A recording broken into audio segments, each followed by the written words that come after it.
नमस्कार, मार्केट पंचनामे में आप सभी का स्वागत है। मैं हूं सुमित और हफ्ते का पहला कारोबारी सत्र भारतीय बाजारों में रिकॉर्ड्स का सिलसिला बना रहा। आज भी तेजी रही और आज फर्स्ट हाफ की तेजी में आईटी और फार्मा पार्टिसिपेट कर रहे थे। सेकेंड हाफ की तेजी में बाजार थोड़ी सी बढ़त जरूर गवा के गया क्योंकि आईटी में गिरावट आई, लेकिन अदरवाइज बाजार में खरीदारी रही। 85 अंकों पर रहा निफ्टी। सेंसेक्स में करीब 150 अंकों की बढ़त, 124% के आसपास का बढ़त रहा निफ्टी बैंक में। पार्टिसिपेशन आज फार्मा से आया। सभी pharma major, Aurobindo pharma, Divi's lab, Alkem lab, Apollo hospital, doctor Lal path lab, सब में ही खरीदारी थी। बायोकॉन, पीएसयू बाइंग थी।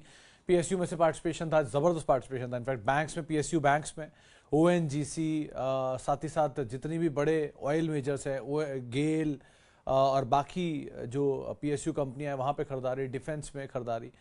अच्छा दिन था पीएसयू के लिए भी। एडवांस डिक्लाइन 1350 शेयर तेजी में, करीब करीब 1000 शेयर जो कि बिकवाली में कामकाज कर रहे थे। हाइज पे हाइज मार्केट लगातार बना ही रहा है, तो वो तेजी बनी हुई है। बस वोलेटिलिटी थोड़ी ज़्यादा रहेगी क्योंकि अब हम आ गए हैं अर्निंग की तरफ, और अर्निंग के साथ साथ हम आज जा रहे हैं बजट की तरफ। महज 8 दिन दूर अब बजट रह गया है, और मतलब साल का सबसे बड़ा इवेंट होता है किसी फाइनेंशियल मार्केट के लिए। देन कम्स आपके लिए एक अर्निंग भी आपकी पीक पर होगी। अभी के लिए जो कल अर्निंग है उसमें बजाज ऑटो एक बड़ा अर्निंग आने वाला है। एल&टी फाइनेंस होल्डिंग, एफ&ओ की अर्निंग है, इसको आप नजर रखें। कल क्योंकि वो बैंक निफ्टी की एक्सपायरी भी होगी, वेडनेसडे छुट्टी है तो ट्यूसडे को ही शिफ्ट हो जाएगी फिर निफ्टी की एक्सपायरी के साथ, तो कल और थोड़ा सा वोलेटाइल सेशन आप शायद आता हुआ देखें। आज ऑटो, एनर्जी, पीएसयू बैंक्स यहाँ पर खरीदारी थी। आईटी में प्रॉफिट टेकिंग थी हायर लेवल से, अच्छी तेजी के बाद थोड़ी प्रॉफिट टेकिंग आई। और एकल जैसा शेयर जरूर 11,000 के ऊपर पहुंच गया, वहाँ अच्छी खरीदारी थी। डीवी साथ 4600 के पार हो गया। लाइकवाइज मूव आते हुए दिखाई पड़े, लेकिन अदरवाइज अच्छा दिन था, जबकि बाजारों में खरीदारी का दौर लगातार बना हुआ है।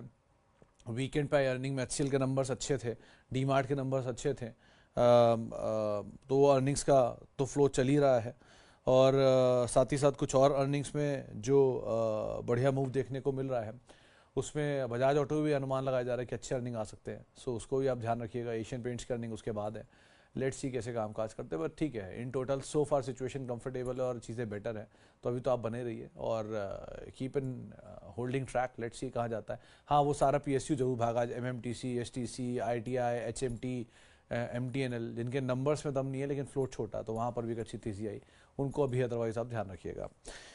चलिए अब आगे बढ़ते हैं, कुछ सवाल जवाब का सिलसिला शुरू कर लेते हैं और बातचीत करते हैं कुछ सवालों को लेकर। Oberoi realty, sir public holding काफ़ी कम है, अभी लेने लायक है क्या? गुर्जर साहब, चला बहुत है ये, मतलब पूरा पीएसयू, सॉरी पीएसयू रियल्टी ज़बरदस्त चला है। ओबरॉय रियल्टी भी वैसे ठीक है, इन्होंने रिसेंटली एक मुंबई में बड़ा लैंड पार्सल लिया भी एक्सपेंशन के लिए। आपके पास है तो आप बने रह सकते हो, बट कोई भी रियल्टी का अभी इस समय तेज़ी बहुत ज़बरदस्त है, तो कहीं नीचे मिलना ज़्यादा बेहतर होगा। लेकिन आउटराइटली एक बार में खरीदारी करना, this is not right sign. थोड़ा नीचे नीचे एक्यूमुलेट कर रहे फिर भी आप बने रह सकते हो, बट एक बार में अभी खरीदारी करना थोड़ा सा रिस्की हो सकता है।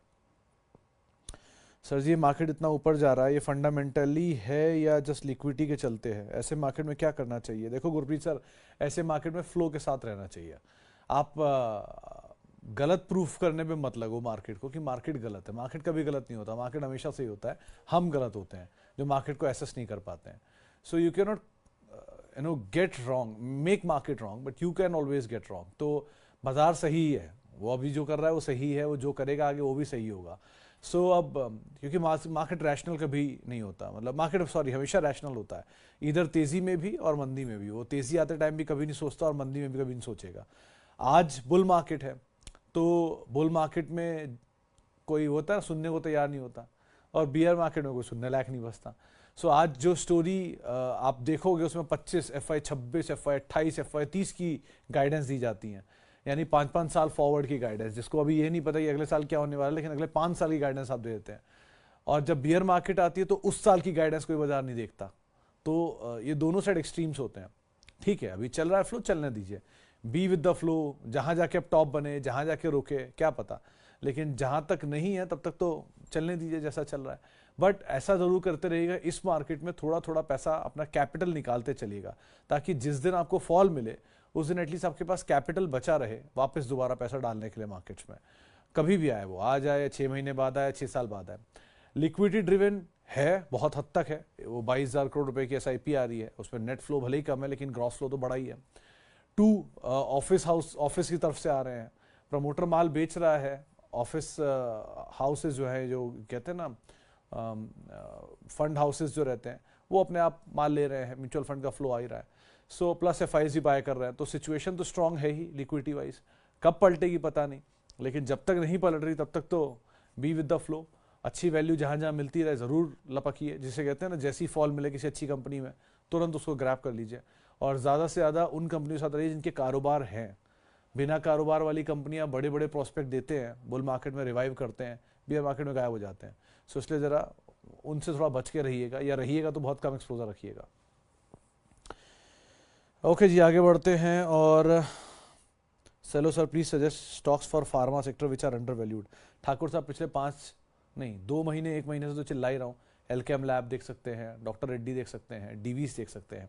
Doctor Lal all time high, sorry doctor Reddy all time high पर आ ही गया।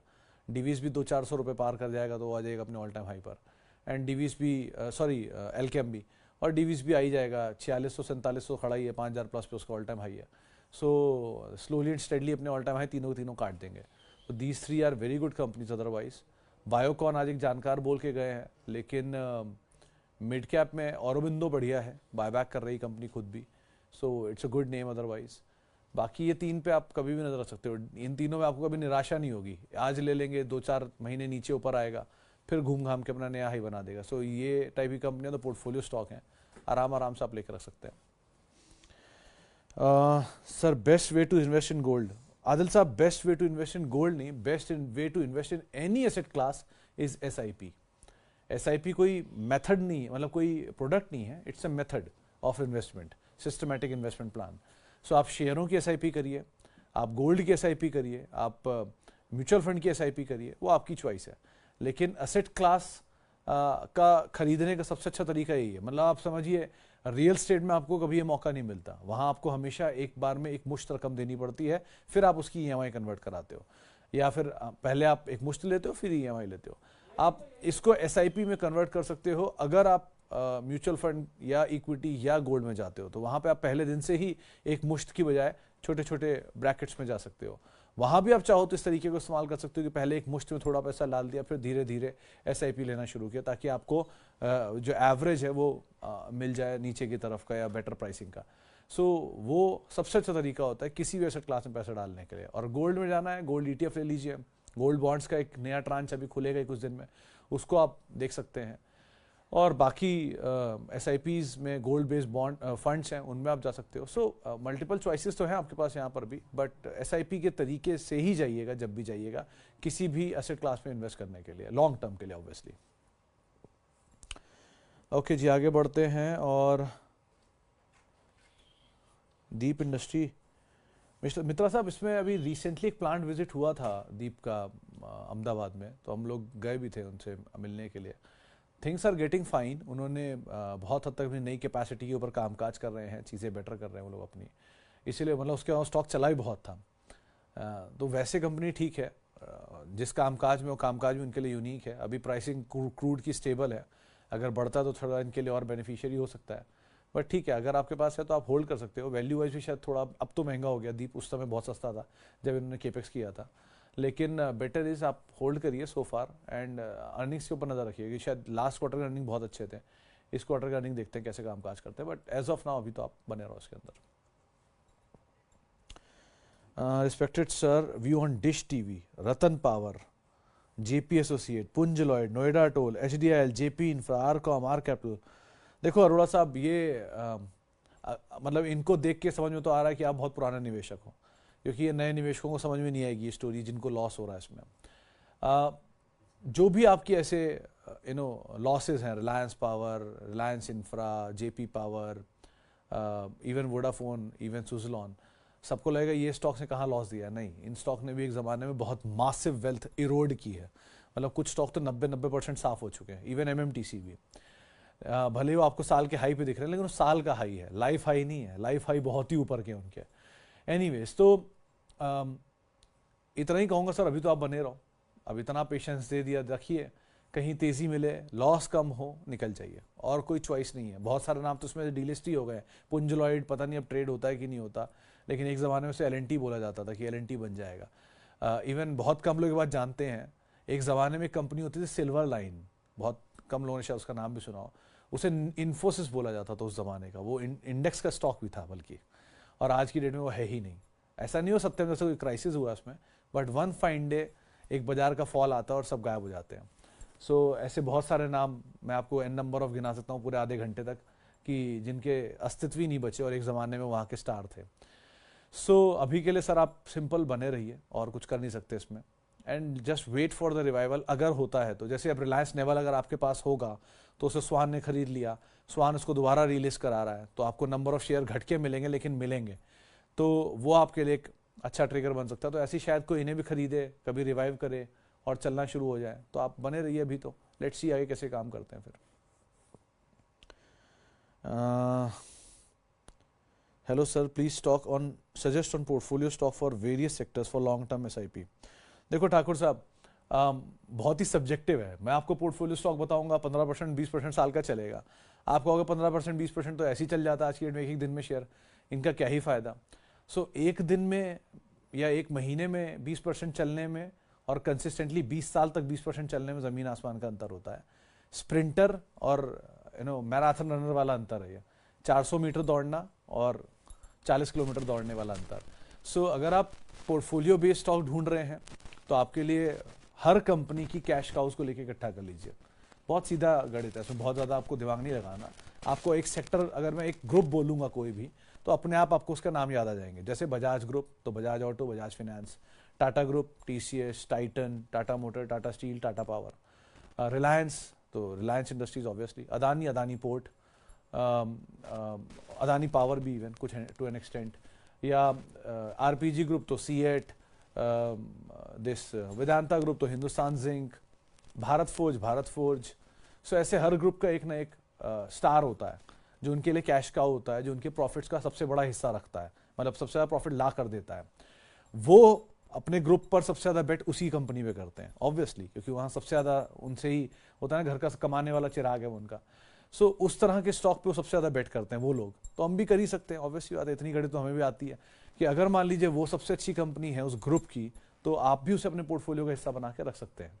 सो हर ग्रुप का, आईसीआईसीआई में आईसीआईसीआई बैंक, तो एचयूएल, आईटीसी, सो एसबीआई, पूरे पीएसयू बैंक्स का, तो पूरे पीएसयू बैंक का अकेला चिराग है। सो लाइकवाइज आप ऐसे कोई अच्छे अच्छे नाम ढूंढ लीजिए जो हर ग्रुप के आपको मोटे मोटे खुद ही याद आ जाएंगे। ऐसी कंपनी को उठाइए और इनको पोर्टफोलियो का हिस्सा बनाइए, आज से इनमें निवेश शुरू करिए। अब आप कहेंगे ये तो बहुत भागे हुए हैं, बहुत गिरे हुए हैं, एक नेक्स्ट सिनेरियो तो हो गई। अगर बहुत भागे हुए हैं तो एसआईपी शुरू कर दीजिए, कभी ना कभी गिरेंगे तो एसआईपी एवरेज हो जाएगी। अगर बहुत गिरे हुए हैं तो एसआईपी थोड़ी बढ़ा के कर दीजिए, धीरे धीरे बढ़े एसआईपी कम कर लेना, तो भी आपको एवरेज नीचे मिल जाएगा। सो विद टाइम आप इनको एक्यूमुलेट कर सकते हैं। इनसे बहुत उम्मीदें मत लगाइएगा, लेकिन ये आपके पोर्टफोलियो को स्टेबल कर देंगे। पोर्टफोलियो स्टेबल हो जाए आपका, एक अच्छी क्वांटिटी में आपके पास ये शेयर आ जाए, फिर आप चाहें तो एक्सपेरिमेंट करते रहिए, tier 2, tier 3, tier 4, tier 5, tier 7, जिस तरह की कंपनी के साथ आप चाहें। लेकिन पहले एटलीस्ट इतनी पूंजी इकट्ठी कर लीजिए कि आपका पोर्टफोलियो स्टेबल हो जाए, एक रेगुलर डिविडेंड आने लग जाए, एक किसी तरह के झटकों को झेलने की कैपेसिटी आ जाए। ये शेयर गिरेंगे भी जैसे बाजार गिरता है, लेकिन इन शेयरों में वापस लौटने की क्षमता भी उतनी तेज होती है जितनी बाजार में होती है। सो गुड क्वालिटी का एक लेयर बनाकर फिर आप सब गुड क्वालिटी या थोड़ी कम हल्की क्वालिटी के साथ आगे बढ़ सकते हैं। तो इस तरह से आप पोर्टफोलियो बिल्ड कर सकते हैं विद टाइम। ओके जी, आगे बढ़ते हैं। और Gillette and Sanofi for long term, आप पूजा में हम दोनों को ही खरीद सकते हो, दोनों ही थोड़ा स्लो चलने वाले शेयर हैं, बट दोनों को आराम से आप होल्ड कर सकते हो, चाहे सनोफी हो चाहे जिलेट हो, दोनों में। सनोफी के केस में एडजस्टमेंट दिखेगा तो एक दो क्वार्टर के नंबर थोड़े वीक आ सकते हैं क्योंकि वो कारोबार डीमर्ज हुआ है, तो लेकिन जिलेट तो फिर भी ही होल्ड करिए। और लो वॉल्यूम शेयर है, फ्लोट है नहीं मार्केट में, तो वैसे ही चलना शुरू हो जाएंगे easily. Samvardhana Mothers and PCBL for long term days, आप PCBL seems better, but Samvardhana all time highs पर है, थोड़ा हल्का होना बनता है इस क्वार्टर के नंबर या आसपास, लेकिन पीसीबीएल हैज़ पोटेंशियल। उसमें समय अगर आप देंगे तो शायद बहुत अच्छा पैसा बना के भी देते हैं, तो आप बने रह सकते हो वहाँ पर। एटलीस्ट थोड़ा भी हल्का होने दीजिए, क्योंकि वो बीच में चला था तो बहुत लोग आ गए थे, लेकिन कंसोलिडेशन के बाद, नंबर एक्विजिशन के बाद, जब एक्विजिशन के नंबर आने शुरू होंगे, शेयर भी वापस अपनी रफ्तार पर आ जाएगा। Invested in SRF and Tata Chemicals slightly on red sides, ready to hold, you can hold। वानी साहब, ऐसा कुछ खराब बिजनेस नहीं हो उनकी, आपने मतलब ये दोनों कंपनियां 100 साल पुरानी इंडिया में, मेरे ख्याल से एसआरएफ भी श्रीराम फाइबर्स के नाम से लोग पहले जानते थे। ये जो Shriram college of commerce Delhi में, उन्हीं की मतलब वो इन्हीं का ही है। ये भरत राम चरत राम MBA कॉलेज में पढ़ाए जाते थे, ये वो लोग हैं। So they are very old people, very old businesses and one of the good dominating business in their own segments. It is very good company. SRF भी एंड टाटा केमिकल भी थोड़ा कंसोलिडेशन में है, थोड़ा केमिकल स्पेस में आप हो, चल नहीं रहा है, ये टाइप की चीज़ें रहेंगी 6-7 महीना, लेकिन वन फाइन डे सब ओवरले लुक हो जाता है और बाजार वापस अपनी रफ्तार पकड़ लेता है। तो आप ऐसे समझिए कि आज जिन शेयरों को आप अपने ऑल टाइम हाई बनते देख रहे हैं, डीवी स्लैब कुछ समय पहले 3200-3600 रुपये पे, इस पर बहुत बुरा कहानियाँ चलती थी। मैंने भी सुना है कि आप हमेशा डीवीस बोलते रहते हो, चलते हैं नहीं, आपके फेवरेट है। मेरा कोई फेवरेट नहीं है, बट अच्छा स्टॉक था, आज आ गया 5000 घूम घाम के। लाइकवाइज ओरेकल फाइनेंशियल, किसी ने मुझसे बोला था कि वो 4700 रुपये की रेंज और 3700 रुपये की रेंज नहीं होती, वो चलता ही नहीं है, ऐसा है वैसा है, आज 11000 है। सो विद टाइम सब स्टॉक के ऐसे ही दिन आते हैं, थोड़ा नीचे थोड़ा ऊपर, थोड़ा कंसोलिडेशन। अच्छी क्वालिटी अगर है तो कंसोलिडेशन अपने आप, नंबर अगर ग्रो कर रहा है तो कितना भी लंबा कंसोलिडेशन हो एक दिन अपना नया ऑल टाइम हाई काट ही देगा, अगर नंबर ग्रोइंग है तो। अगर नंबर नहीं ग्रोइंग है तो कितना भी महंगा शेयर क्यों ना हो, अपने आप वो नीचे आ ही जाएगा। So everything is in numbers. CEAT अगर याद हो तो 1600 रुपये पे सीएट था उस समय जब मैं कहता ये अच्छी कंपनी, और अभी भी बोल रहा हूँ CEAT is a very good stock, आपके पोर्टफोलियो बेस्ड स्टॉक है वो, उसको कोई 1-2 दिन के लिए मत रखिए, but it's a very good stock to keep for longer duration of time. CEAT, JK Cement, these are very good companies, you can hold it for longer duration of time. So accordingly यहाँ पे पैसे बनेंगे, बट टाइम एंड समय और संयम दोनों देना पड़ता है, वो दोनों देने के लिए तैयार तो ही पैसा बनेगा। आगे बढ़ते हैं जी और कुछ सवालों में। रिलैक्सो फुटवेयर है 830 रुपये भाव पे, होल्ड तो कर सकते हैं शेख साहब। Bata seems better. Sir ABSL AMC 40 share हैं 720 के दाम पर। सर मेरे ख्याल से पटेल साहब, आदित्य बिरला AMC अब खरीदने वाला भी समय है, होल्ड करने वाला समय भी है और एक्यूमुलेट करने वाला समय भी है, क्योंकि HDFC AMC के नंबर अच्छे हैं, निपॉन के अच्छे नंबर्स हैं, सो इनके नंबर्स बेटर आ रहे हैं और वैल्यू सबसे ज़्यादा आदित्य बिरला AMC में ही है। अगर AMC सेक्टर अच्छा कर रहा है, बाजार अच्छा कर रहा है, AMC अच्छा कर रहा है, तो नंबर्स अच्छे आने चाहिए। नंबर्स अच्छे आने चाहिए तो सबसे ज़्यादा वैल्यू जिसमें है वो चलना चाहिए। तो मेरे ख्याल से आदित्य बिरला AMC को अब होल्ड करने में कोई बुराई नहीं है, आप होल्ड कर सकते हो इसे और समय भी दे सकते हो आप। अगर समय दोगे तो शायद पैसा भी यहाँ पे वापस आ जाए। NTPC केस में होल्ड कर सकते हो सर। ONGC और NTPC बोथ, आज कुछ बड़े इंस्टीट्यूशन की तरफ से खरीदारी भी की गई है यहाँ पे, सो बेटर है कि आप बने रहो, ज़्यादा बेटर है। चले फिलहाल अब इतने सवालों शामिल करूंगा, माफ़ी उन सभी लोगों से जिनसे बातचीत नहीं हो पाई, और बहुत बहुत शुक्रिया उन सभी लोगों का जिन्होंने सवाल पूछा। आज़ाद इंजीनियरिंग में बने रहो sir, it's a very good quality stock, give a time, it will be a big value creator, just give some time. आगे बहुत सब चीज़ें, उन सब के बाद आप इस पर बात करेंगे, लेकिन अभी के लिए आप फिलहाल बने रहो। बाकी आप लोगों से मुलाकात होती है 5:30 बजे, और आप मेरे साथ जुड़ सकते हैं @सुमित रिसर्च, मेरा ट्विटर हैंडल है, सोशल मीडिया हैंडल है। किसी भी निवेश से पहले अपने वित्तीय सलाहकार की राय ज़रूर ले लें, और CNBC आवाज़ के YouTube, Facebook, इंस्टा पेजेस पे आप हमारे साथ जुड़ सकते हैं। फिलहाल के लिए इतना ही, नमस्कार।